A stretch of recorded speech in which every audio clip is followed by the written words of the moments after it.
తర్వాత సంఘ పరిచర్ల కొరకు ప్రార్థన పెట్టండి. ఇవి ప్రకటనలు. ఇక్కడ యూత్ గమనించాల్సింది ఏంటంటే, నన్ను తప్పు పక్కకి దయవెళ్ళిపోతుంది.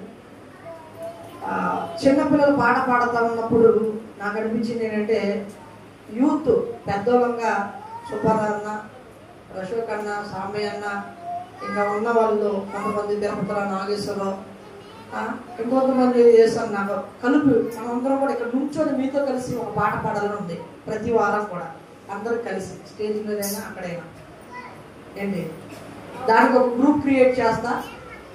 ఏ పాట పాడాలని అంటే అమ్మగారు ఒక గ్రూప్ క్రియేట్ చేస్తున్నారు, ప్రార్థన వారియర్స్ అని, ఆరాధన వారియర్స్. కాబట్టి జీవన్ గారు కూడా ఏంటి ఒక పాట, ఒక 6-7 కలిసి ఒక పాట పాడుతుందాం అనేటువంటి ఆలోచన వచ్చింది. దాన్ని ఒక గ్రూప్ క్రియేట్ చేస్తాను, ఏ పాట అనేది దాంట్లో పెడతాను. ఆ వారం అంతా మీరు ఆ పాట ప్రాక్టీస్ చేయండి, మనం కలిసి పాడదాం. ఓకేనా? కలిసి వెళ్దాం. ఓకే, మంచిది. ఇవి ఈ వారంలో పరిచర్యలు ఇవన్నీ కూడా. ప్రియమైన దేవుని బిడ్డలారా, వాక్యాన్ని మనం ధ్యానించుకున్నాం. పరిశుద్ధ గ్రంథంలో నుంచి 51వ కీర్తన.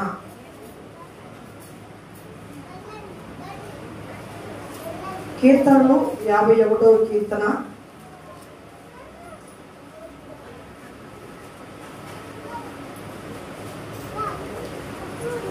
7వ వచనం. నేను పవిత్రుడు అగునట్లు హిస్సోపుతో నా పాపమును పరిహరింపుము, హిమము కంటెను నేను తెల్లగా ఉన్నట్లు నీవు నన్ను కడుగుము. చాలు, చిన్న ప్రార్థన చేసుకున్నాం, కలుగుసుకున్నాం. పరిశుద్ధుల దైవం తండ్రి వందనాలు. నా దేవా, ఈ వాక్యం చేత నేను సిద్ధపడుచుండగా ఈ పరిశుద్ధాత్మ సహాయం చేత ప్రభా మమ్మల్ని నడిపించండి. ఈ వాక్యము ప్రభా మా జీవితానికి, మా యొక్క కుటుంబాలకు, మా గ్రామానికి, మా దేశానికి అవసరము. కాబట్టి ఆయన దయతో పరలోక రాజ్యంలో జ్ఞాపకం చేసుకొని ఇదిగో ప్రభా మా సంఘానికి దిగివచ్చి నీ ప్రియబిడ్డలైనటువంటి మా అందరితో మాట్లాడమని క్రీస్తునామం పెట్టడుగుతున్నాం తండ్రి. ఆమేన్.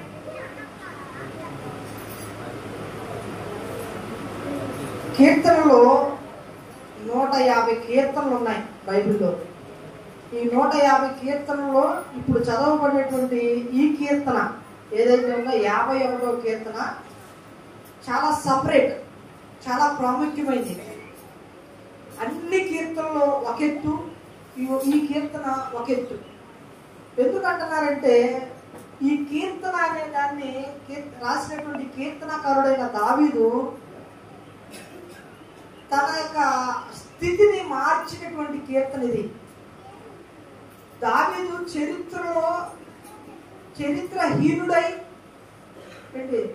తన జీవితం చరిత్రలో కనుమరుగైపోవలసినటువంటి తన పేరుని ఇన్ని సంవత్సరాలుగా, ఇన్ని వేల సంవత్సరాలుగా ఇప్పటికి కూడా ఈ కీర్తనను మనం ధ్యానించుకోవడానికి, తన పేరును మనం పలకటానికి అనువైనటువంటి కీర్తన ఈ కీర్తన.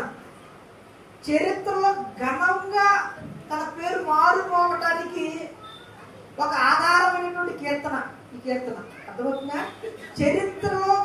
చరిత్రహీనుడిగా మరొకసారి చెప్తున్నానండి, చరిత్రహీనుడిగా తన పేరే మరిచిపోవలసినటువంటి స్థితి నుంచి చరిత్రలో ప్రతి ఒక్కడు కూడా గుర్తు పెట్టుకొని చరిత్రలో తన పేరు ఘనంగా పలకటానికి అవసరమైనటువంటి కీర్తన తన జీవితాన్నే మార్చింది. చివరికి ప్రభువైన యేసుక్రీస్తు వారి యొక్క అడ్రస్ చెప్పడానికి కూడా ఏముందంటే దావీదు కుమారుడైనా అని ఉంటుంది. దావీదు కుమారుడైనా యేసు అని చాలా మంది ఇక సువార్తలో పలికినట్లుగా కూడా ఉంటుంది.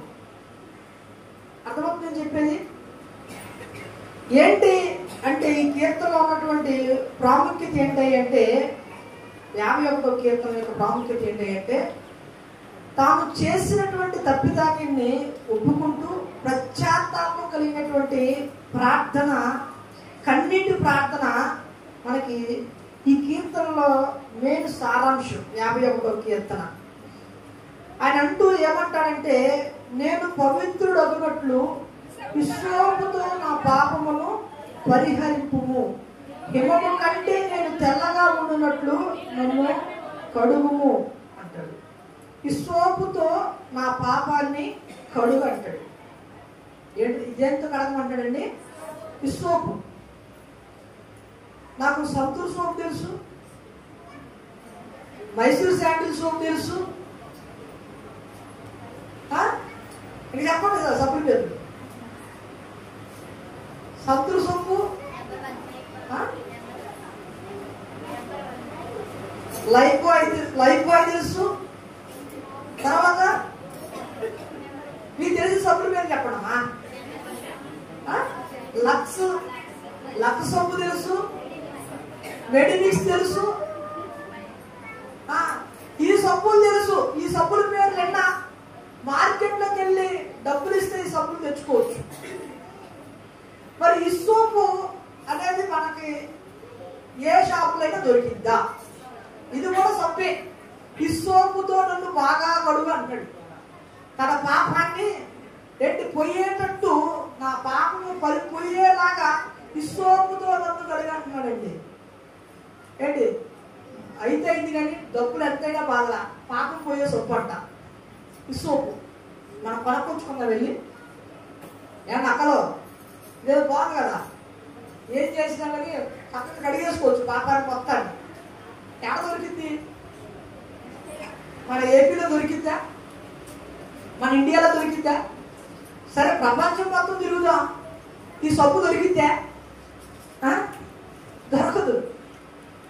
ఎందుకంటే ఇది సబ్బు కాదండి, ఇది చెట్టు. ఈ సోపు అనేది ఒక మొక్క. ఎంత ఎత్తు ఉంటుందంటే ఈ మొక్క కరెక్ట్గా 2 లేకపోతే 2.5 అడుగులు ఎత్తుండే మొక్క, చిన్న చెట్టు ఇది. ఈ సోపు అనేటువంటి చెట్టు యొక్క అర్థం ఏంటి అంటే పాపాన్ని కడిగి వేసేటువంటి చెట్టు అని అర్థం, పవిత్రపరిచే చెట్టు అని అర్థం. దీన్ని బైబిల్లో ప్రియ దేవుని బిడ్డలారా, ఈ సోపుని యేసుక్రీస్తు వారితో పోల్చారు. ఈ చెట్టుని అర్థమవుతుందా? యేసుక్రీస్తు వారిని చెట్టుతో పోల్చడం ఏంటి? చెట్టు చిన్న చెట్టు కదా, చిన్న మొలక చెట్టు కదా. యేసుక్రీస్తుతో పోల్చడం ఏంటంటే యెషయా గ్రంథంలో యెషయా ప్రవక్త ఈ విధంగా రాస్తా ఉన్నాడు. యెషయా గ్రంథం 11వ అధ్యాయము, యెషయా గ్రంథం 11వ అధ్యాయము మొదటి వచనం. యెషయా వద్దు నుండి చిగురు పుట్టును, దాని వేరు నుండి అంకురము ఎదిగి ఫలించును అంటాడు. చాలండి. యెషయా వద్దు నుండి చిగురు పుట్టును, ఇది ఒక ప్రవచనం. యేసయ్య పాపాలన్నింటినీ పరిహరించడానికి ఆయన ఎలా పుడతాడో ప్రవచనంగా అంటాడు కదా. యెషయా వద్దు నుండి చిగురు పుట్టును అంటాడు. విన్నట్లా వాక్యం విన్నట్లా.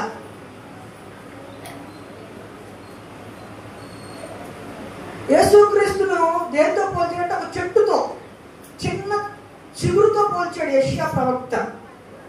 అర్థమవుతుందా? ఈ సోపు అంటే యేసుక్రీస్తు అనే ఈ చిన్న చెట్టు ఎవరి జీవితాల్లో అయితే వెళ్తారో ఆ వారి జీవితాలన్నీ, వాళ్ళ పాపాలన్నీ కూడా పరిహరించబడతాయి ఉన్నాయి. అయితే ప్రియ దేవుని బిడ్డలారా, ఈ చెట్టు ఎక్కడ మొలిచిద్ది అనేది మనకు కావాలి. తీయండి పరిశుద్ధ గ్రంథంలో ఈ సోపు అనే చెట్టు ఎక్కడ మొలిచింది? 1 రాజుల గ్రంథం 4వ అధ్యాయము 33వ వచనం. రాజుల 1 గ్రంథం 4వ అధ్యాయము 33వ వచనం.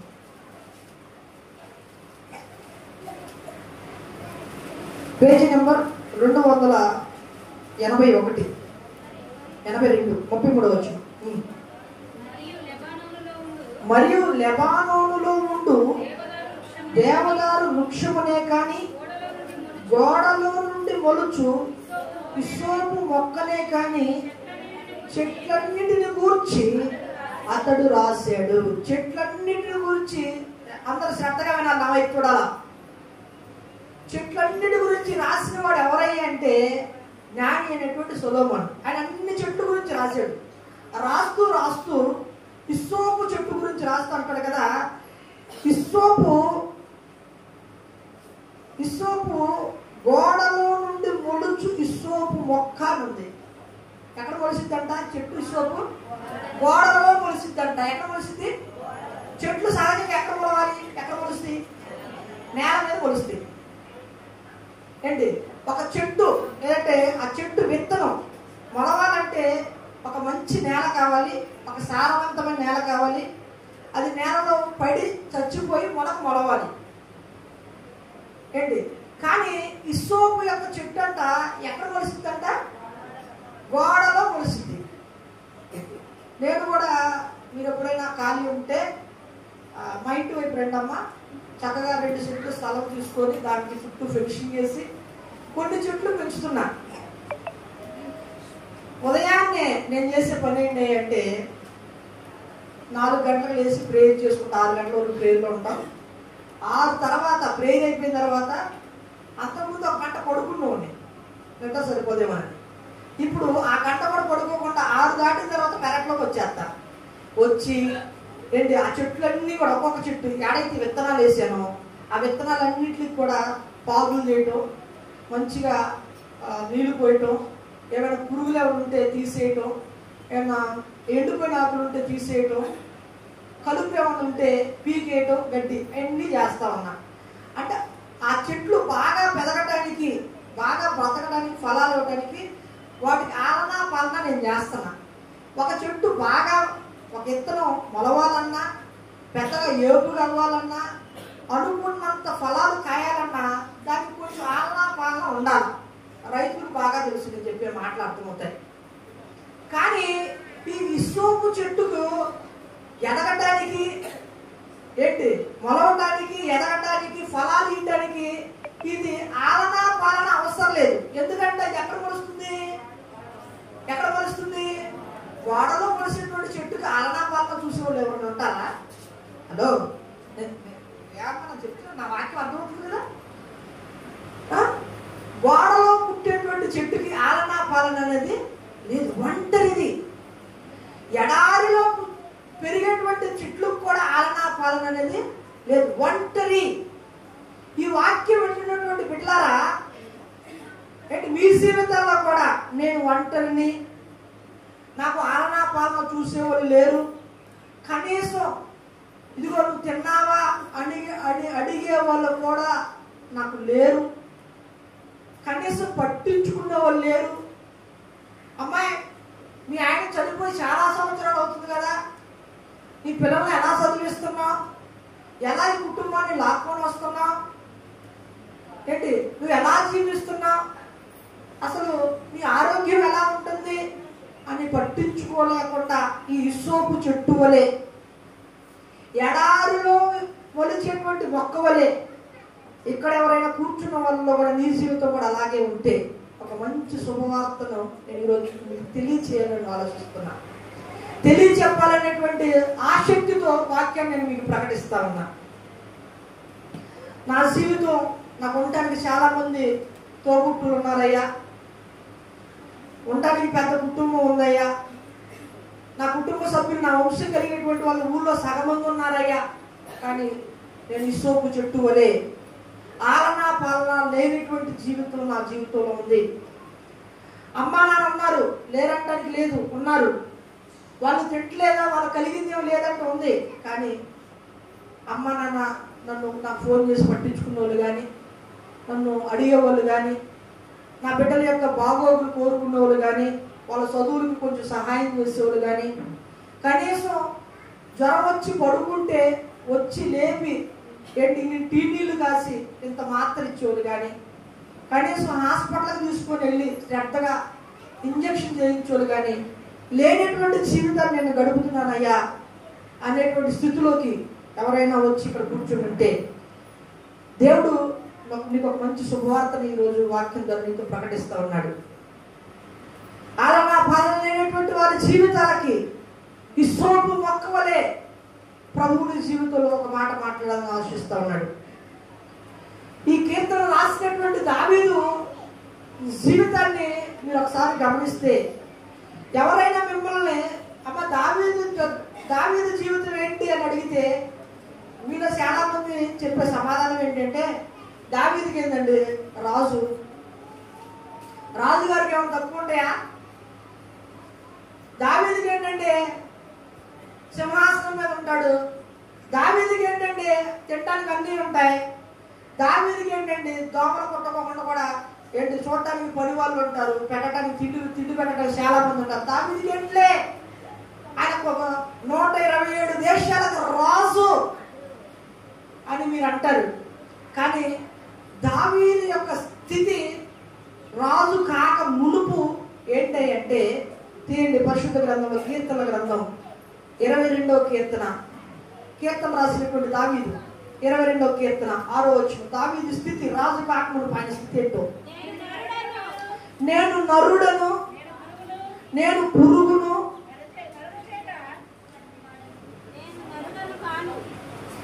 ఎంత బాగా చెప్తున్నారో మీకు వందనాలు తల్లి.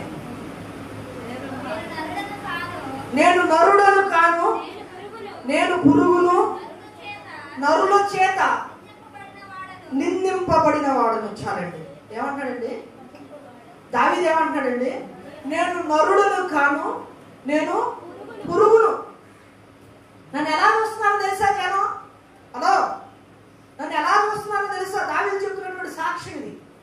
నన్ను ఎలా చూస్తున్నారంటే, నరుడుగా నన్ను చూడట్లా, మనిషిగా నన్ను చూడట్లా. మనిషిగా చూడకపోయినా పర్లేదు, కానీ నన్ను ఎలా చూస్తున్నారంటే నన్ను పురుగుగా చూస్తున్నారు. ఎలా చూస్తున్నారంటే పురుగుగా. పురుగుని ఇష్టపడే ఎవరు ఉన్నారా? మీ ఇంట్లో గాజు పురుగు వచ్చింది, అబ్బా మంచి గాజు పురుగు వచ్చిందని చేతిలో పట్టుకుంటారా? మళ్ళీ ఎవరు గాజు పురుగు అనుకుంటారా? గాజు పురుగును పట్టుకొని ఎప్పుడైనా కంపు కొట్టింది చెయ్యి, వాసన వస్తుంది తెలుసా? గాజు పురుగు ఎంత వాసన వస్తుందో. పురుగు. దావీదునంట ఎలా చూస్తున్నారంటే పురుగులా చూస్తున్నారంట. ఉన్న ఊరంతా పురుగులా చూస్తున్నారంట.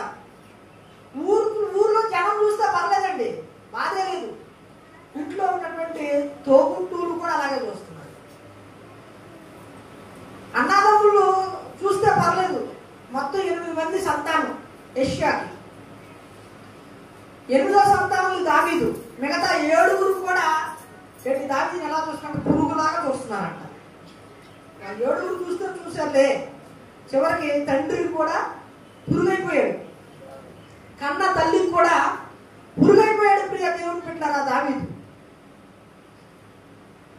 ఎంతగా అంటే, ప్రియ దేవుని పెట్టారా, ఒక ప్రఖ్యాత కాల్చినటువంటి సమయంలో ఉన్నటువంటి ప్రవక్త ఇంటికి వస్తే, ఒక దైవజనుడు ఏంటి దీవించడానికి ప్రార్థన చేయడానికి ఇంటికి వస్తే ఏంటి కనీసం ఈ తండ్రి కూడా ఏంటి మర్చిపోయాడండి. 7 చూపించాడు సమయాలు ప్రవక్త దగ్గరికి. ఇక వీళ్ళే నా పిల్లలయ్యా చూసుకుంటా ఉన్నాడు. తండ్రికి గుర్తులేడు.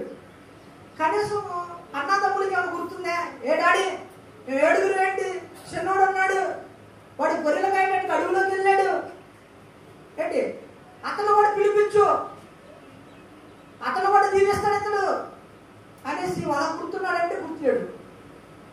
అన్నదమ్ముడికి గుర్తులేడు, తండ్రికి గుర్తులేడు. కనీసం తల్లి కన్నా గుర్తుండాలిగా. ఏందయ్యా మాట్లాడుతూ, మంచి ప్రవక్త వచ్చాడు, మనం బలులు ఇస్తున్నాం, మంచి ఆహారం అనేది మనం వండుతాం, మరి చిన్నోడు తినాలి కదా, చిన్నోడు కూడా ఈ ప్రాంతంలో పాల్గొంచుకోవాలి కదా, వాడు కూడా పిలిపియాలి. కానీ తల్లి కన్నా గుర్తుందా? ఏంటంటే నమ్మకం చెప్తున్నారు కదా, వాక్యం చెప్తారు లేదా? తల్లికి కూడా గుర్తులేదు. ఎలా వస్తున్నారు అంటే, ఆ ఇంట్లో వాళ్ళందరూ, ఆ ఊరు వాళ్ళందరూ కూడా దావీదును పురుగులా చూస్తున్నారండి. ఎలా చూస్తున్నారంటే పురుగులా. ఇష్టపడట్లేదు, ఎవరు ఇష్టపడట్లేదు. కన్న తల్లికి కూడా కనీసం పురుగైపోయాడు దావీదు. ఇప్పుడు మీరు అనుకున్నట్లుగా దావీదు యొక్క స్థానం ఏంటి, రాజు స్థానంలో లేడు, పురుగు స్థానంలో ఉన్నాడు. సమాజంలో ఉన్నాడు, ఇంటిలో ఉన్నాడు. అంతటా పురుగులాగా ద్వేషించేలాగా ఒంటరైపోయాడు. ఉండటానికి అందరూ ఉన్నారు, కనీసం పలకరించే పలకరించేవాడు లేడు, కనీసం పట్టించుకున్నవాడు లేడు, అసలు ఉన్నాడు అని ఆలోచన చేసేవాడు కూడా దావీదుకి ఎవరూ లేరు. ఆ ప్లేస్లో దావీదు లాగానే నువ్వు నేను ఉన్నావేమో. కానీ ప్రియ దేవుని బిడ్డలారా, దేవుడు ఎంత గొప్పవాడంటే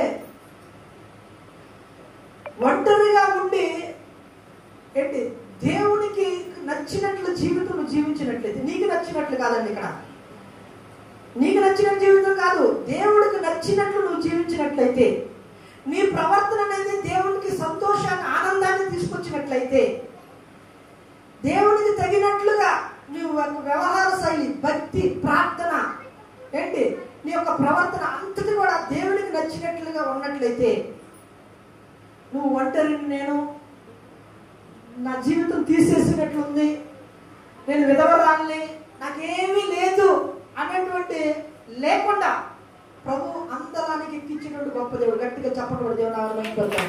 హల్లెలూయా. ఒంటరి వాడు పురుగు లాంటి దావీదు యొక్క జీవితాన్ని, గొర్రెల కాపురైనటువంటి దావీదుని సింహాసనం మీద కూర్చోబెట్టినటువంటి వాడు నా దేవుడు. ఇదిగో యోసేపు ఒక బానిసగా అమ్మబడినటువంటి యోసేపుని దాదాపు 126 రాజ్యాలకు ప్రధానిగా నిలబెట్టినటువంటి వాడు ఆయన. ఒంటరిని యోసేపు జీవితాన్ని కూడా మనం చూసినట్లయితే అన్నల చేత దోషి కొట్టబడ్డాడు, ఏడవబడ్డాడు, ఏంటి నమ్ముకున్నటువంటి వారు జైల్లో వేశారు, అనుభవిస్తా ఉన్నాడు. కానీ ఈ యోసేపు మాత్రం దేవునికి అనుకూలంగా జీవించాడు, మంచి ప్రార్థనాపరుడుగా ఉన్నాడు.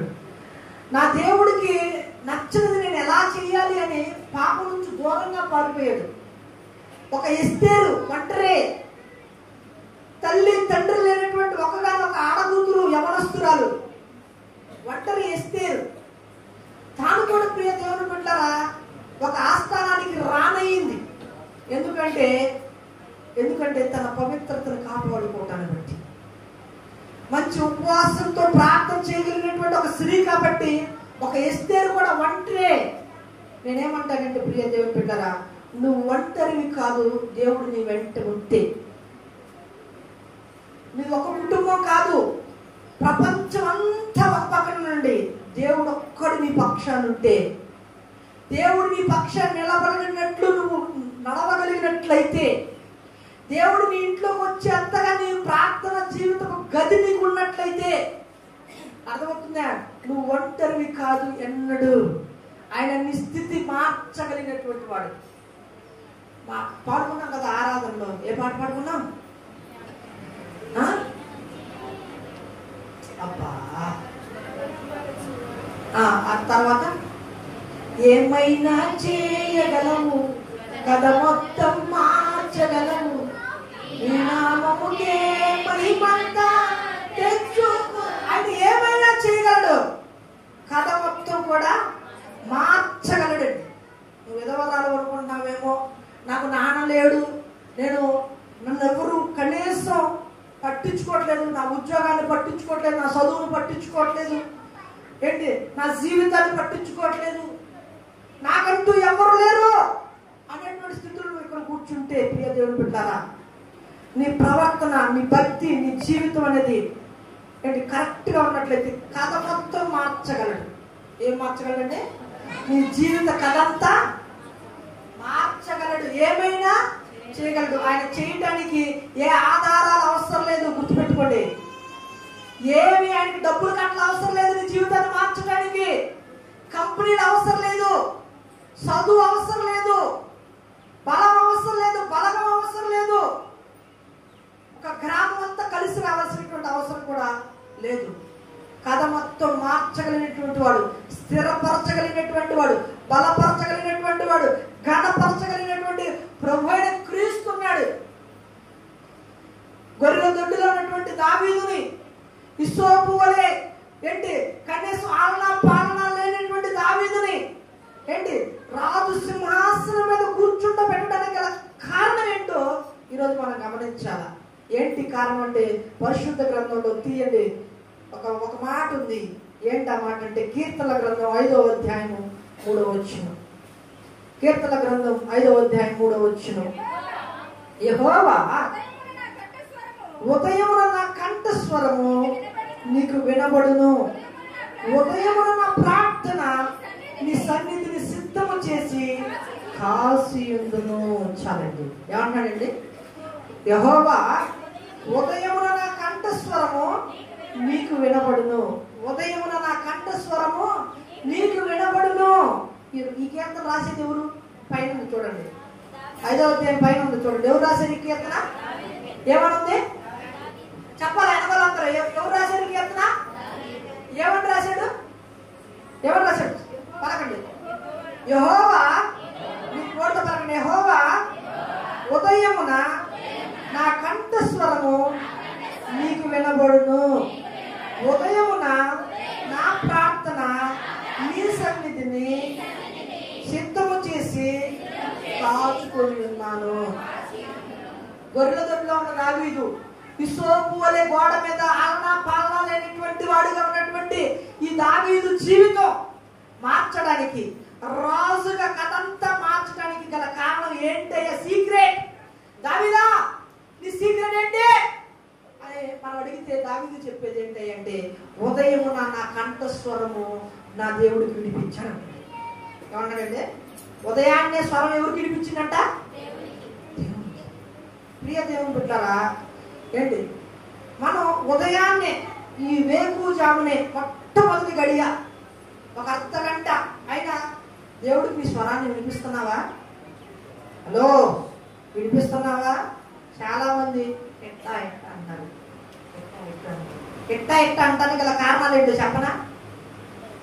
నీ స్థితి మారకుండా నీ ఏడుపు కొట్టు మొహం ఏడుగుట్టు సంసారం చేయడానికి గల కారణం ఏంటో చెప్పనా?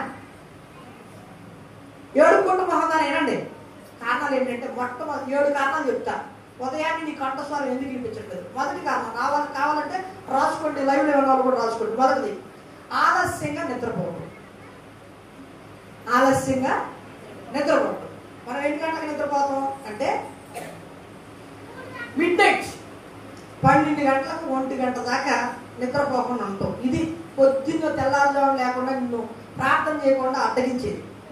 12-1 గంటకు పడుకుంటే నువ్వేం లేగుతూ 4 గంటలకు మళ్ళీ ఏం లేగుతూ? ఆలస్యంగా నిద్రపోవడానికి గల కారణం ఏంటో చెప్పనా? 1 టీవీ, 2 ఫోన్. ఈ ఫోన్ చూస్తారంటానే ఉంటారు. ఇక్కడ ఎన్నింటి దాకా? 11:30, 12, 1 గంట దాకా టీవీ. ఆ రేకులు, ఈ రేకులు, ఆ ఇల్లు, ఈ ఇల్లు ఉంటాయి కదా, మనకి తెలియదు కదా. అవన్నీ చూస్తూ ఉన్నాం. నీ దరిద్రపు సంసారానికి గల కారణం, నీ కంఠస్వరం దేవుడు వినిపించుకోకుండా ఉండడానికి గల కారణం ఏంటంటే ఆలస్యంగా నిద్రపోవడం.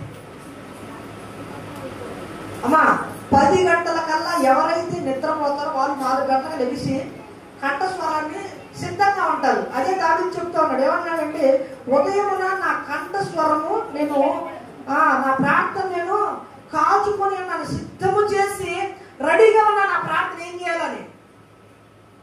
నువ్వు లెక్కకోవడానికి కారణం ఏంటంటే 10 గంటలకు నువ్వు పడుకోగా సోది కావాలి. పక్కన వాళ్ళకి వెళ్ళి సోది. ఏమ్మా, నువ్వెంత చెత్త నీ ఇంట్లో వేసుకున్నావు, నా ఇంట్లో ఎంత చెత్త వేస్తావు. నువ్వెంత దరిద్రాన్ని ఈరోజు తెచ్చుకున్నావు, నాకెంత దరిద్రాన్ని ఎత్తావు. ఇది సోది. ఆ సోద్దాల దగ్గరికి వెళ్ళి ఈ సోద్ది మాట్లాడింది 12 దాకా 1 గంట దాకా. ఈ సోద్దానికి ఇక లేదు. భార్య లేదు, భర్త లేదు, పిల్లలు లేదు, సచ్చేవాడు ఈ సోద్దానికి. ఆ సోద్ది దొరికింది ఈ సోద్దానికి. గుర్తుపెట్టుకో, దావీదు రాజు అవడానికి గల కారణం ఏంటంటే ఉదయాన్నే తన కంఠస్వరాన్ని ఎవరికి వినిపించాడు? నువ్వు ఎన్ని గంటలకు పడుకోవాలి? 10 గంటల పడుకో. ప్రార్థనకు వస్తే 9 గంటలకు క్లోజ్ చేస్తున్నాను నేను. టైం పెట్టుకొని 9కి క్లోజ్. శనివారం అయినా, బుధవారం అయినా, శుక్రవారం అయినా. ఇంటికెళ్ళు, తినేసి పడుకోవడానికి నీకు గంట సరిపోవట్లేదా? 1 కారణం ఏంటి? ఆలస్యంగా నిద్ర. 2వ కారణం రాసుకోండి ఏంటి? 10 తర్వాత కడుపు నిండా తిండి తింటాం. ఏంటంటే 10 తర్వాత పేగల్లాగా తింటాం. 10 తర్వాత పేగల్లాగా నువ్వు తింటే నేను పొద్దున్న నువ్వేడుకుంటా. నేను చెప్పేది రైటో రాక మీరు అనుకోండి, ప్రశ్న వేసుకోండి. నేను ఎందుకు లేకపోతున్నా? 7 కారణాలు ఏదో కారణం ఉంటుంది. ఒక కారణం లేటుగా పడుకోవటం, దానికి కారణం ఏంటి చెప్పా, దానికి దూరంగా ఉండండి, త్వరగా పడుకోండి దిగుతారు. 2 10 తర్వాత పేగల్లాగా తింటాం. రాత్రి పూట తల్లి 10 తర్వాత పేగల్లాగా తినకూడదు. నువ్వు లేవవు, అదే మొత్తం తగ్గించి 10 లోపే తినాల. వీలైతే 7-8 తింటాం నేర్చుకోండి.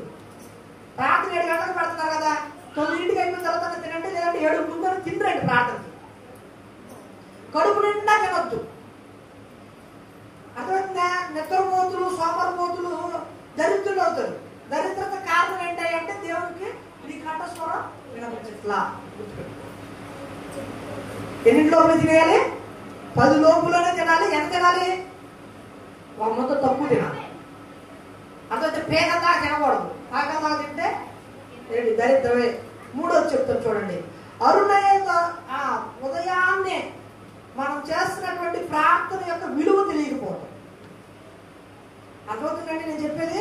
ప్రార్థన యొక్క విలువ తెలియకపోవడం. ఉదయాన్నే నీ కంఠస్వరం దేవుడు వినిపిస్తే నీకు కలిగేటువంటి ఆ యొక్క లాభం ఏంటో నీకు తెలియకపోవడం. 63వ కీర్తన ఏముందంటే, 63వ కీర్తన మొదటి వచనంలో ఈ ప్రార్థన యొక్క విలువను తెలియజేస్తూ, దేవా 483 దేవా నా దేవుడవు నీవే, వేకువనే నిన్ను వెతుకుదును, నీ బలమును నీ ప్రభావమును చూడవలనని పరిశుద్ధ ఆలయమందు నేనెంతో ఆశతో నీ తట్టు కనిపెట్టుకొని ఉన్నాను అంటాడండి కీర్తనకారుడు. ఏమన్నాడంటే, దేవా నా దేవుడవు నీవే, వేకువనే నిన్ను వెతుకుతున్నావు. ఏమంటాడంటే, ఎప్పుడు వెతుకుతాడంటేనా? వేకువనే నిన్ను వెతుకుదును, ఎందుకంటే నీ బలము నాకు కావాలి.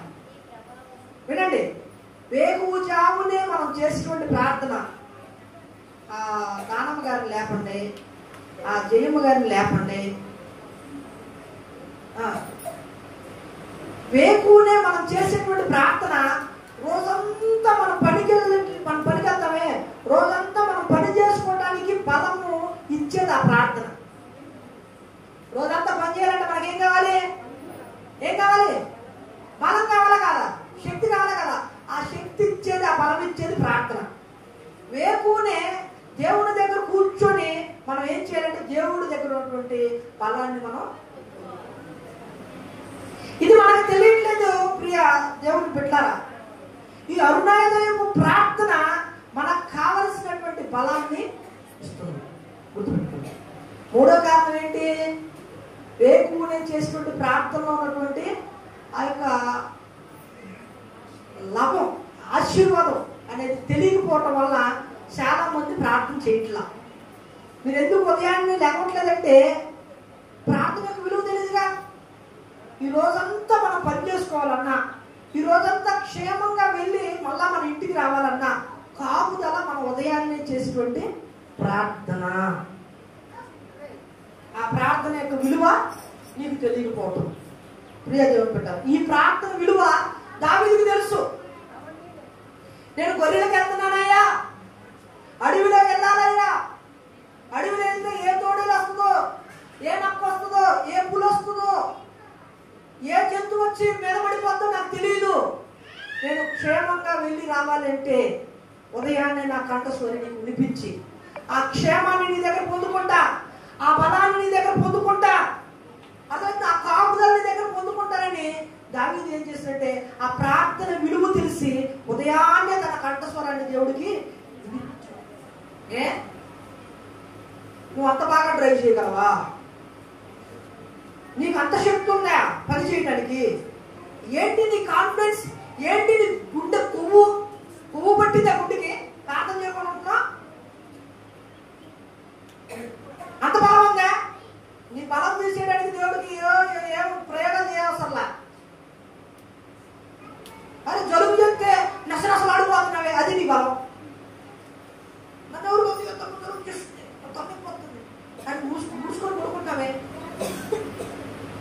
అది నీ బలం. 2 విరోచనాలు అయితే నీ బలం తెలిపోద్ది.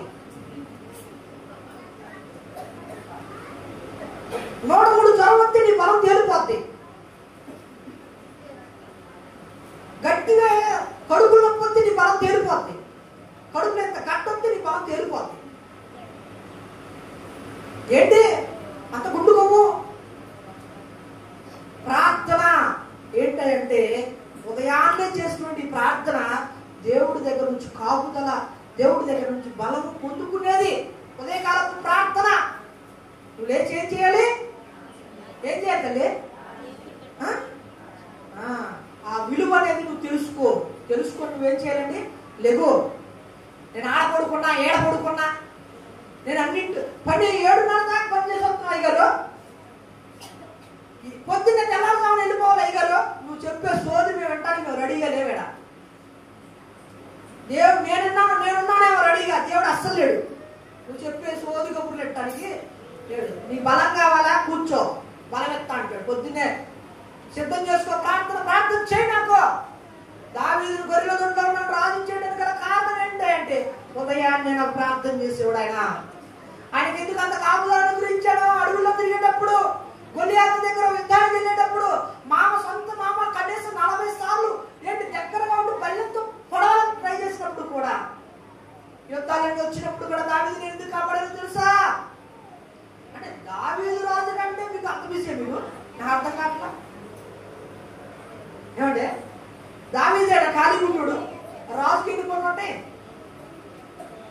రాజుకి ఎన్ని సెటిల్మెంట్లు ఉంటాయి? దావీదు ఎన్ని ఆలోచించి రాజ్యాన్ని పరిపాలన చేయాలి? ఇంత క్షణమన్నా తీరపడదే? ఉండనటువంటి దావీదు ఒక సమయాన్ని కేటాయించుకొని, ఇదిగో నేను ఉదయాన్నే లేచిన తర్వాత తీర్పు తీర్చడానికో, ఏంటి గార్డెన్లో పనులు చేయటానికో, లేకపోతే మరో పనుల్లో వెళ్ళడం కాదండి. నేనేం చేస్తానంటే ఉదయాన్నే నా కంఠస్వరి దేవునికి కారణం ఏంటంటే దేవుని యొక్క బలం పొందుకునేది అక్కడే. రోజంతా పని చేసుకోవడానికి ఏంటి ఉసురు కొట్టు మహారాయనండి. రోజంతా పని చేసుకోవడానికి బలం దొరికేది అక్కడ దేవుని స్థలం, దేవుని యొక్క మందిరం, దేవుని దగ్గర గడిపేటువంటి సమయం. ఇది 3వ కారణం. 4వది అతి బద్ధకం, అతి నిద్ర. 4వది ఏంటండి? అతి బద్ధకం, అతి నిద్ర. సాకులు చెప్తారు కదా, ఏంటి ఉదయాన్నే లేకపోవడానికి గల కారణం, లేకపోవడానికి గల కారణం ఏంటి అంటే బద్ధకం అండి. ఏంటిది? బద్ధకం. ఈ బద్ధకస్తు వాళ్ళ తల్లి ఎన్నింటికి లేచిందో చెప్పనా? పొద్దు మొడవాలా, ఆ ఎంట మొహాన్ని కొట్టాలా, లేదంటే ఇంట్లో వాళ్ళందరూ కూడా పెద్ద పెద్ద సౌండ్లు చేయాలా, లేపాలా. లేగరా లెగితే తప్ప, భార్య వచ్చి లేపితే తప్ప లేవరు, భర్త వచ్చి లేపితే తప్ప అమ్మాయి నేను పనికి వెళ్ళాలి, అమ్మాయి నా క్యారేజ్ కట్టాలి, లేకపోతే కొట్లు కూర వండాలి, లేకుంటే తప్ప ఇది ఆడదు లేకూడదు. దరిద్రం, అతి నిద్ర ఏం తీసుకొస్తే దరిద్రాన్ని జరుగుతుంది. అతి బద్ధకం, లేజినెస్. శ్రద్ధగా చేసేవాడు ఐశ్వర్యవంతులు అవుతాడని మన బైబిల్ సామెతలు దగ్గర చెప్తుంది కదా. ఎలాగయ్యా శ్రద్ధగా, లేజినెస్ ఉండకూడదు స్త్రీకి. మరి ముఖ్యంగా స్త్రీకి లేజినెస్ ఉండకూడదు. చురుకుదనం కలిగేటువంటి స్త్రీలా ఉండాలి. చురుకుదనం కలిగేటువంటి స్త్రీ ఎలా ఉంటుందో సామెతల గ్రంథం 31వ అధ్యాయం చదువుకోండి. 31వ అధ్యాయంలో ఉంటుంది. చురుకు కలిగినటువంటి స్త్రీ వేకువనే లేచి తన ఇంటి వరకు ఏంటి సమస్తం కూడా సమకూర్చింది. చలాకీగా ఉంటుంది స్త్రీ. స్త్రీ ఎలా ఉండాలి? చలాకీగా ఉండాలి. బద్ధకస్తులు అలా ఉండకూడదు. బద్ధకస్తులు గ్రాండ్ అంబాసిడర్లు మన వాళ్ళంతా అలా ఉండకూడదు. అతి నిద్ర, అతి బద్ధకం ఏం చేస్తుందంటే ఉదయాన్నే నీ కంఠస్వరాన్ని దేవుడికి వినిపించకుండా చేస్తుంది. నిజంగా చెప్పాలంటే చాలా ఉన్నాయి, టైం లేదు కానీ అమ్మగారు నాకు టైం పెట్టారు అసలు. 5వది ఏంటంటే ప్రియ దేవుని బిడ్డలారా, హృదయ శుద్ధి లేకపోవటం. ఏంటంటే హృదయ శుద్ధి లేకపోవటం అంటే ఒక చిన్న తప్పిదం, ఒక చిన్న పాపం ఏం చేస్తుంది అంటే మిమ్మల్ని లేకుండా చేస్తుంది. అదవుతుందా? చిన్న తప్పు అనేది నీ మనస్సులోకి చోటు ఉంటే, నీ మనస్సులో ఉంటే అదేం చేస్తుందంటే దేవుడి దగ్గరికి లేచి దేవుడితో మాట్లాడాలనేటువంటి ఆసక్తి లేకుండా చేస్తుంది. దీన్ని క్లియర్గా చెప్పాలంటే, నువ్వు చేసే పాప పనులు, నువ్వు ఆడే అబద్ధాలు, నువ్వు తిట్టే బూతులు, నువ్వు నీ యొక్క నడవడిక, తప్పుడు నడవడిక, నీ దొంగ ఫోన్లు, నీ దొంగ వ్యవహారాలు, ఇవన్నీ ఏం చేస్తుందంటే నేను పొద్దున్నే లేవలేదు. అమ్మ ఎవరైతే ఉదయాన్నే లేచి ప్రార్థన చేయట్లేదు వాళ్ళందరికీ ఇంట్లో ఒక దాంట్లో 1, 2, 3 ఉంటాయి. అందరూ ఒక్కొక్కరికి ఒక్కొక్క అమ్మకి 7 ఉంటాయి. సరి చేసుకోమని చెప్తున్నా. అదే ఆ చిన్న పాప ఏం చేస్తాయంటే, ఆదామా ఆదామా నువ్వెక్కడా అంటే, ప్రతిరోజు ఉదయాన్నే దేవుడు ఆదాం దగ్గరికి వెళ్ళినప్పుడు ఆదాం ఎప్పుడు కూడా ఏంటంటే దేవుడి కంటే ముందే పరిగెత్తుకొని వచ్చి దేవుడితో మాట్లాడాలన్నటువంటి ఆసక్తితో దేవుడు కూడా కనిపెట్టుకుని ఆదాము ఒకరోజు మాత్రం ఆదామా ఆదామా నువ్వెక్కడా అంటే చెట్లు చాటును దాక్కుని ఉన్నాడు. చెట్లు చాటును దాక్కుని అంటా ఉన్నాడు కదా, అయ్యా నేను ఇక్కడే ఉన్నా, నేను ఎక్కడికి పోలా. ఏంటి ఆదామా నువ్వు అక్కడ ఉన్నట్టు ఏంటి, నా ఎదురుగురా నాతో మాట్లాడాలి కదా నువ్వు అంటే, అయ్యా నేను నీతో మాట్లాడలేను. ఎందుకు మాట్లాడలేదు తెలుసా, నువ్వు ఒక నాకు స్త్రీ ఇచ్చావే, ఆ స్త్రీ ఏం చేసిందంటే నువ్వు తినొద్దన్న పండు తాందిని నాకు కూడా తినిపించింది. దేవుడికి ఎదురు పడకుండా ఉండటానికి గల కారణం ఏంటంటే తాను తప్పు చేశాడు. ఈ తప్పు ఏం చేసిందంటే దేవుడికి ఎదురు పడకటానికి ధైర్యం సరిపోలా. దేవుడితో ప్రతిరోజు మాట్లాడేటువంటి ఆదాము మాట్లాడలేకపోయాడు ఈ తప్పు వల్ల. ఈ ప్రియ దేవుడి పట్ల మనం ఏదైనా తప్పు చేస్తే ఏం చేసేలా చేసిందంటే దేవుడితో మాట్లాడుకోకుండా చేసింది. ప్రార్థన చెయ్యి నీదు. ఒకవేళ నువ్వు తప్పు చేస్తున్నావు గుర్తుపెట్టుకో, నువ్వు పాప పనులు చేస్తున్నావు కాబట్టి పొద్దున నువ్వు లేకపోవట్లేదు, అడ్డంగా తిప్పుతున్నావు. ఏదో ఒకటి ఉంటుందమ్మా, ఇది అని నేను చెప్పను. ఎన్ని చెప్పి ఇప్పటికి 5 చెప్పి. ఒకటేంటి, ఆలస్యంగా నిద్రపోవటం. రెండోది 10 తర్వాత కడుపు నిండా తింటాం. మూడోది అరుణోదయపు పరార్థం యొక్క విలువ తెలియకపోవటం. 4వది అతి బద్ధకం, అతి నిద్ర. 5వది హృదయ శుద్ధి లేకపోవటం. హృదయ శుద్ధి అంటే లోపల ఏదో పాపం తప్పు చేయటం, ఈ తప్పు వల్ల ప్రార్థన చేయలేకపోవటం. 6వది అపవాదైన సాతాను. ఏంటండి, అపవాదైనటువంటి సాతాను. నిజమే, ఇది ఫస్ట్ పాయింట్ కింద నేను చెప్పాల్సింది. ఈ అపవాదైనటువంటి సాతాను ఎలాంటి వాడంటే నిన్ను పొద్దున్న ప్రార్థన చేసేలాగా చేయదు. ఎందుకు చేయదు అంటే, నువ్వు ప్రార్థన చేస్తే నీతిమంతురాలుగా మార్చబడతావుగా, దేవుడి యొక్క ఆశీర్వాదం అనేది నీ ఇంటికి వస్తుందిగా, నువ్వు ఇచ్చేవాడుగా ఉంటావుగా, తలగా ఉంటావుగా, ఘనపరిచేవాడుగా ఉంటావుగా, బాగా నీ కుటుంబం అభివృద్ధి పొందిందిగా, నీ పిల్లలకు ఉద్యోగాలు వచ్చేస్తాయిగా, నీకు ప్రెగ్నెంట్ వచ్చేస్తుంది కదా, శ్రేష్టమైనటువంటి ఆనందం నీ కుటుంబంలో ఉంటుంది కదా. అది సాధారణకి ఇష్టం లేదు. నీ పిల్లల ప్రయోజకులు అవ్వటం సాధారణకి ఇష్టం లేదు. నువ్వు ఆనందంగా ఉండటం ఇష్టం లేదు. నువ్వు ఒక మంచి ఇల్లు కట్టుకోవడం, అప్పులు లేకుండా ఉండటం ఇష్టం లేదు. వాక్యం అర్థమవుతున్నారు, గట్టి స్తోత్రం చెప్పండి, ఇంకొంచెం గట్టిగా చెప్పండి. సాధారణకి నువ్వు బాగుపడటం ఇష్టం లేదండి. ఈ సాధారణ ఏం చేద్దంటే నిన్ను దేవుడు ప్రార్థన చేసేలాగా అర్థమవుతుందా. 6వది ఏంటంటే అపవాదైనటువంటి సాతాను. 7వది చివరిది ఐహిక విచారం. ఏ విచారం అండి? ఐహిక విచారం. ఐహిక విచారం అంటే ఏంటంటే ఏమి తిందుమా, ఏమి తాగుదామా, ఏ ధరించుకుందామా, ఇది ఐహిక విచారం. ఎందుకు ఉదయాన్నే తెల్లవారుజామున ప్రార్థనా తోపంలోకి లేవలేకపోతున్నారంటే చాలా మంది 33 మంది ఇప్పుడు 15 మందికి రావడానికి గల కారణం ఏంటి అంటే 57 కుటుంబాలు ఉన్నటువంటి ఈ సంఘంలో కనీసం 30 మంది చేయడానికి గల కారణం ఏంటి అంటే ఈ ఐహిక విచారాలు. ఏంటంటే మనం ప్రార్థన చేసినా ఎన్నిసార్లు చేసినా ఏంటి మీరు అనుకున్నది జరగకపోవడం, మీరు దేని గురించి అయితే ప్రార్థన చేస్తున్నారో ఆ ప్రార్థన యొక్క ఫలం రాకపోవడం. పిల్లలకు ఉద్యోగం కోసం ప్రార్థన చేస్తుంటారు, ఉద్యోగం రాకపోవడం. ఏంటి మీ ఆరోగ్యం కోసం ప్రార్థన చేస్తుంటారు, ఆరోగ్యం కుదురు పడకపోవడం. మీ భర్త మారాలని ప్రార్థన చేస్తుంటారు, మీ భర్త ఇంకా తాగుతానే ఉండటం. ఏదైతే మీరు కావాలనేసి మీరు ప్రార్థన చేస్తున్నారో ఆ ప్రార్థనకు జవాబు వెంటనే రాకపోవటం వలన మీరు ప్రార్థనా ఉండలేకపోతున్నారు. ఉదయాన్నే తెల్లారుజాము 4 గంటలకు లేచి ప్రార్థన చేయలేకపోతున్నారు. ఈ 7 ఏదో ఒక ఉండే ఉండదు నాకు తెలిసి. ఉందమ్మా నాగమనమ్మా? ఏమ్మా? చాలా మంది అందరికీ, నాకు కూడా వాక్యం ఫస్ట్ నాకు, నేను ఎదుగుతున్నానే దేవుడి దయ, అమ్మగారు ఎదుగుతున్నారు దేవుడి దయ. హైతిక విచారాలు. ప్రియ దేవుని బిడ్డలారా, అసలు ప్రార్థన అంటే ఏంటంటే అవసరాలు తీర్చుకోవడం కాదు. అయ్యా నాకు అది, నాకు ఇది అని గాయసారాలు కాదు దేవుడి దగ్గర. నువ్వు వదిలితే నేను మోకరిస్తాను, నువ్వు వదిలితే ఇది కాదు ప్రార్థన అంటే. అసలు ప్రార్థన అంటే ఏంటంటే ఒక చిన్న డెఫినేషన్ చెప్తా, నేర్చుకోండి.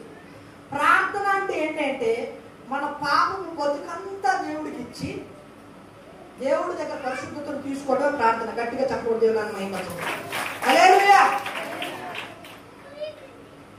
మన యొక్క బలహీనత అంతా దేవుడికి ఇచ్చి బలవంతుడైనటువంటి దేవుడి దగ్గర నుంచి బలం పొందుకోవడమే ప్రార్థన అంటే. అర్థమవుతుందని చెప్పేది? హలో, మన తప్పిదాలన్నీ కూడా ప్రభువుకి ఇచ్చి ఆయన దగ్గర ఉన్నటువంటి నీతిని తీసుకోవడమే ప్రార్థన అంటే. ప్రార్థన అంటే ఏంటి అంటే, ప్రియ దేవుని బిడ్డలారా, మన బాధ అంతా దేవుడికి ఇచ్చి దేవుడి దగ్గర ఉన్నటువంటి సంతోషాన్ని తీసుకోవడమే ప్రార్థన అంటే. దేవుడి యొక్క వాక్యం ఏం చెబుతుందంటే, ఇదిగో ఆకాశ పక్షులకు ఆహారం ఇచ్చేది నేనే, వాటికి గూళ్ళు ఇచ్చేది నేనే, ఏ సమయాన వర్షం ఇవ్వాలో, ఏ సమయంలో ఎండ ఇవ్వాలో, ఏ సమయాన వస్త్రాలు ఇవ్వాలో అన్నీ తెలిసినటువంటి వాడు నేను. నాకు తెలుసు సమస్తము. నీకు ఏది ఇవ్వాలో నాకు తెలుసు, ఏది ఇస్తే నీకు ఆనందం ఉండదో నాకు తెలుసు. నాకు గుర్తుపెట్టుకోండి, పిల్లలు లేని వాళ్ళైనా, ఇల్లు లేని వాళ్ళైనా, ఆరోగ్యం లేని వాళ్ళైనా, ఇంట్లో సమాధానం లేని వాళ్ళైనా ఈ వాక్యాన్ని బాగా వినండి. నీ జీవితంలో ఏదైనా లేట్ అవుతుంది అంటే దానికి గల కారణం ఏంటి అంటే శ్రేష్టమైనది ఇవ్వటానికి. ఆయనకి తెలుసు నీకు ఏది ఇస్తే ఆనందంగా ఉంటావు. నువ్వు ఏదన్నా నాకు ఇది అయ్యా అనేసి నువ్వు గట్టిగా అడుగుతా ఉంటావు. అది ఇవ్వటం వల్ల నీకు ఏంటి, నీకు దుఃఖం కలుగుతుంది ఫ్యూచర్లో అని దేవుడికి తెలిసి అది ఇవ్వటం మానేస్తాడు నీకు ఆనందాన్ని ఇవ్వటానికి. గుర్తుపెట్టుకోవాలి. అదంతా దేవుడికి తెలుసు. మొదటిగా నా నీతిని, నా రాజ్యాన్ని వెతకండి, తర్వాత మీకు ఏది కావాలో నేను ఇస్తానంటాడు. మొదటిగా మనం చేయవలసింది ఏంటి అంటే ప్రభువు దగ్గర సాగిలపడి సమస్తం కూడా దేవుడికి అప్పచెప్పటం. నువ్వు నాకు ఏది ఇచ్చినా పర్లేదు, ఇవ్వకపోయినా పర్లేదు. అయ్యా నేను అనీతిమంతుణ్ణి, పాపాత్ముణ్ణి, దొంగని, వ్యభిచారిని, ఏంటి అబద్ధికుణ్ణి, నరహంతుకుణ్ణి, ఏంటి ఆ పొరుగు వారి దాన్ని దోచుకునేటువంటి స్వభావం కలిగినటువంటి వాడిని, సరిహద్దులు మార్చేటువంటి వాడిని అని మనం ఏం చేయాలంటే దేవుని దగ్గర నుంచి ఆయన కృప కొరకు, ఆయన కరుణ కొరకు మనం ప్రార్థించేటువంటి వారంగా మనం ఉండాలి. ఇది ప్రార్థన అంటే. అర్థమవుతుందా? విశ్వముగా మొక్కగా ఉన్నటువంటి దావీదుని, కనీసం ఆలనా పాలన పట్టించుకునేటువంటి దావీదుని, గొర్రెల కాపరిని, గొర్రెల కాపరి దగ్గర ఏ వాసన అవుతుందిలే చెప్పండి. మేకగాసుల దగ్గర ఏ వాసన అవుతుంది? మేక వాసన అవుతుంది. వాళ్ళు మెడిమిక్స్ సోపుతో స్నానం చేసిన, సంతూరు సోపుతో స్నానం చేసిన, అతను డెటాతో స్నానం చేసిన వాళ్ళ ఆలోచన ఏంటిది? అదే కాదండి, గుర్తుపెట్టుకోండి. ఏదైనా అగరబత్తి కంపెనీలో పనిచేసేటానికి వెళ్ళిన వాళ్ళు, అంబిక అగరబత్తి షాప్ కంపెనీలో పనిచేసే వాళ్ళు డ్యూటీ దిగి వస్తుంటే వాళ్ళ దగ్గర ఏం వాసన వస్తుంటారు? అగరబత్తి వాసనే వస్తుంది. అర్థమవుతుందా? కాబట్టి నేనేం చెప్తానంటే ప్రియ దేవుని పెట్టారా, ఏంటి దావీదు గొర్రెల కాపరి, అతని దగ్గర వచ్చేది గొర్రెల వాసన వస్తుంది. అతను ఆళ్ళ పాలన చూసేవాళ్ళు ఎవరు లేరు, పట్టించుకున్న వాళ్ళు లేరు. కానీ దావీదు రాజుగా చేయడానికి గల కారణం ఏంటి అంటే దావీదు యొక్క వంశంలో నుంచి ప్రభువైన యేసుక్రీస్తు వారు జన్మించడానికి గల కారణం ఏంటి అంటే దావీదు యొక్క సింహాసనం ఇప్పటికీ కూడా ఏంటి స్థిరపరచబడడానికి గల కారణం ఏంటి అంటే దావీదు ఈ రోజు కూడా దావీదు గురించి మాట్లాడుకోవడానికి గల కారణం ఏంటి అంటే ఉదయాన్నే దావీదు చేసేటువంటి ప్రార్థన. ప్రార్థనా జీవితం ఉదయాన్నే మన కంఠస్వరం మన దేవుడిని వినిపించాలి. సూర్యుడు ఉదయించక మునిపే పక్షుల యొక్క రాగం అనేది, పక్షుల యొక్క కేకలు అనేవి ఏంటి ఈ సమాజంలో ఉన్నవాళ్ళు, ఈ గ్రామంలో ఉన్నవాళ్ళు వినక తలకే టీవీల్లోనూ రేడియోలోనూ సుప్రభాతం అనేది రాక మునిపే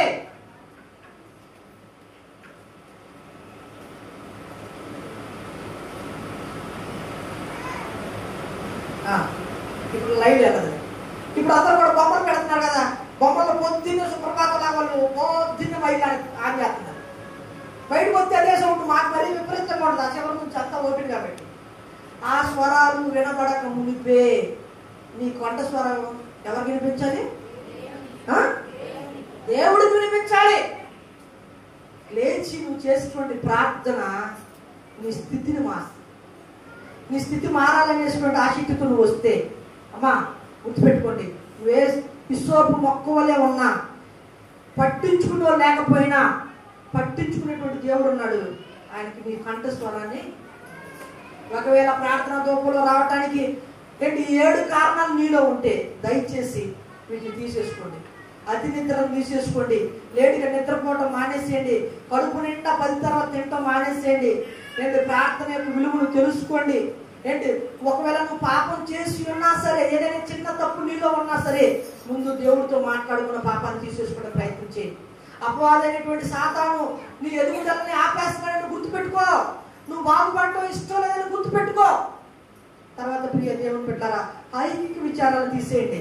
నాకు అది లేదు, ఇది లేదు, అది నాకు జరగలేదు, ఇది నాకు జరగలేదు, అదైతే బాగుండు, ఇదైతే బాగుండు అనేటువంటి ఆలోచన మొత్తం ముందు పక్కన పెట్టేసేయండి. పక్కన పెట్టేసి ప్రార్థన చేయడం ప్రారంభించండి. అదవుతుందా? మనం దేని గురించి అయితే ఎక్కువగా ఆలోచిస్తామో అదవుతుంది, అది మనకు అంత దూరం అయిపోద్ది. గుర్తుపెట్టుకోండి. ఇప్పుడే హచ్చుకుక్క తెలుసా? హచ్చుకుక్క టీవీలో వేసుకుంటానని ఏంటల్లా ఐడియా సుక్క ఒకటి వస్తుంది. ఈ పిల్లాడు చిన్న పిల్లాడు ఏంటి వెళ్తా ఉంటే కుక్క పడతా వెళ్తా ఉంటుంది. హచ్చుకుక్క పిల్ల అర్థమవుతుందా? నువ్వు దేని గురించి అయితే ఎక్కువగా ప్రయాసపడతావో అదంత దూరంగా వెళ్ళి గుర్తుపెట్టు. నువ్వు డబ్బు కోసం ఎక్కువగా ఆరాట పడతా దేవుడిని పక్కన పెట్టి వెళ్ళావా, డబ్బు అంత దూరం అయిపోద్ది. ఒకవేళ దేవుడు ప్రేమ కంటే నీ భర్త ప్రేమ ఎక్కువ అనేసి నీ భర్త దగ్గర గడపడానికి, దేవుడి దగ్గర గడపడానికి నువ్వు తక్కువ సమయం కేటాయిస్తున్నావా ఏంటి, నీ భర్త అంత దూరం అయిపోతాడు. ఏదైనా సరే దేవుడికి మించి దేన్ని ఎక్కువగా ప్రేమించినంత దూరం అయిపోద్ది. నువ్వు దేవుణ్ణి ప్రేమించి వాటన్నింటిని విడిచిపెట్టి అవన్నీ నీకు దగ్గర రావడం దేవుడు చూస్తాడు. హచ్చి కుక్క ఎంటబడినట్లు డబ్బు నీ ఎంటబడింది. నువ్వు డబ్బు ఎంటబడటం కాదు, దేవుడు వెంట నువ్వు పడు. ఆరోగ్యం నీ వెంటబడింది, డబ్బు నీ వెంట పడతాయి, ప్రేమ, ఆనందం, సంతోషం, సమస్తము నీకు ఏది కావాలని దేవుడికి తెలుసు. అవన్నీ నీ వెంట పడతాయి. హచ్చు కుక్క ఎంటబడ్డట్టు పడతాయి. నా వద్దు బాబు, నాకు డబ్బు వద్దంట కానీ అర్థమవుతుందా? ఐడియా సిమ్ కుక్క పిల్ల వాడు ఎంట పడుతూనే ఉండదు. ఎట్టెళ్ళినా నువ్వు ఎట్టెళ్ళు, ఏ రంగంలోకి వెళ్ళు, హచ్చు కుక్క ఎంట పడకపోతే నా దగ్గర 2 పనులు చెప్తా. నువ్వు దేవుడు వెంబడించు, మిగతా ఎన్ని నిండు వెంబడిస్తాయి. అలా కాకుండా మిగతా ఎన్ని నువ్వు వెంబడించావా దేవుడు నీ వెంట పడ్డు, అవన్నీ దూరం అయిపోతాయి. గుర్తుపెట్టుకోండి. కాబట్టి ప్రియ దేవుని బిడ్డలారా, మనం తప్పకుండా ప్రార్థన యొక్క విలువ తెలుసుకొని ముందుకు వెళ్దాం. దేవుడి కొద్ది మాటలు దీవించును గాక.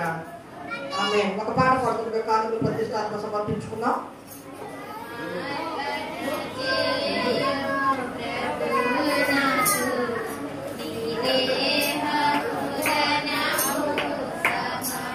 అందరూ